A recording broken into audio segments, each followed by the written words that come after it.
change the world? Start off by making your bed. If you make your bed every morning, you will have accomplished the first task of the day. It will give you a small sense of pride, and it will encourage you to do another task, and another, and another. And by the end of the day, that one task completed will have turned into many tasks completed. Making your bed will also reinforce the fact that the little things in life matter. If you can't do the little things right, you'll never be able to do the big things right.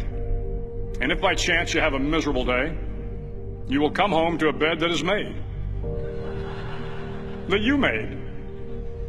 And a made bed gives you encouragement that tomorrow will be better. To pass SEAL training, there are a series of long swims that must be completed. One is the night swim. Before the swim, the instructors joyfully brief the students on all the species of sharks that inhabit the waters off San Clemente. They assure you, however, that no student has ever been eaten by a shark, at least not that they can remember. But you are also taught that if a shark begins to circle your position, stand your ground. Do not swim away. Do not act afraid. And if the shark, hungry for a midnight snack, darts towards you, then summons up all your strength and punch him in the snout, and he will turn and swim away. There are a lot of sharks in the world.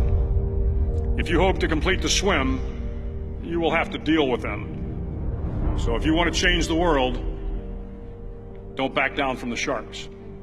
Over a few weeks of difficult training, my SEAL class, which started with 150 men, was down to just 42. There were now 6 boat crews of 7 men each. I was in the boat with the tall guys, but the best boat crew we had was made up of the little guys, the Munchkin crew, we called them. No one was over 5'5".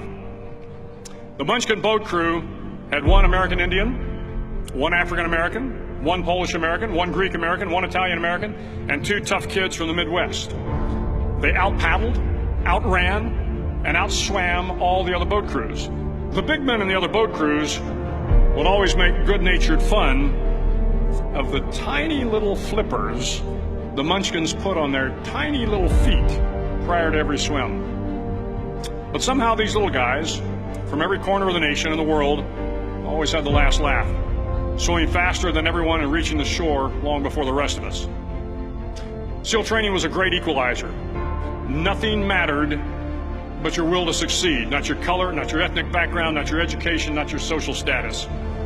If you want to change the world, measure a person by the size of their heart, not by the size of their flippers. The 9th week of training is referred to as Hell Week.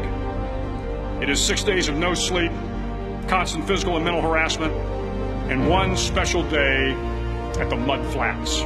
The Mud Flats are an area between San Diego and Tijuana where the water runs off and creates the Tijuana Sloughs, a swampy patch of terrain where the mud will engulf you. It is on Wednesday of Hell Week that you paddle down to the Mud Flats and spend the next 15 hours trying to survive this freezing cold, the howling wind, and the incessant pressure to quit from the instructors. As the sun began to set that Wednesday evening, my training class, having committed some egregious infraction to rules, was ordered into the mud. The mud consumed each man till there was nothing visible but our heads. The instructors told us we could leave the mud if only 5 men would quit. Only 5 men, just 5 men, and we could get out of the oppressive cold. Looking around the mud flat, it was apparent that some students were about to give up. It was still over 8 hours till the sun came up. 8 more hours of bone-chilling cold. The chattering teeth and the shivering moans of the trainees were so loud, it was hard to hear anything. And then one voice began to echo through the night. One voice raised in song. The song was terribly out of tune, but sung with great enthusiasm. One voice became 2, and 2 became 3, and before long, everyone in the class was singing. The instructors threatened us with more time in the mud if we kept up the singing, but the singing persisted, and somehow the mud seemed a little warmer, and the wind a little tamer, and the dawn not so far away. If I have learned anything in my time traveling the world, it is the power of hope.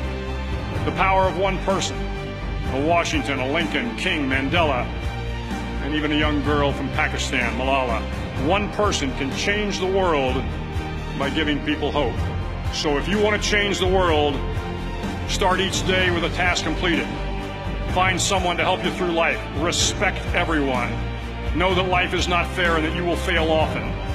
But if you take some risks, step up when the times are the toughest, face down the bullies, lift up the downtrodden, and never ever give up.